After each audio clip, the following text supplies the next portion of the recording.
భృగు మహర్షి, సామరస్యమునకేనా నన్ను ఆహ్వానించినది? అవును, అదే మా అందరి ఆశయం.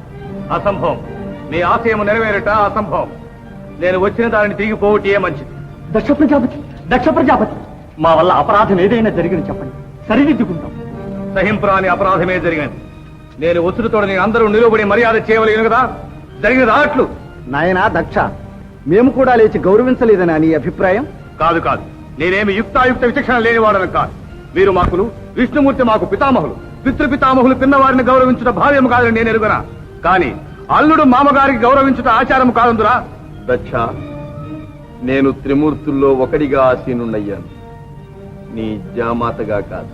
భృగు మహర్షి, నా గౌరవానికి భంగం రాని విధంగా సామరస్యం జరుగుతుందని మాట ఇచ్చి నన్ను ఇక్కడికి రప్పించారు. ఇదేనా సామరస్యం?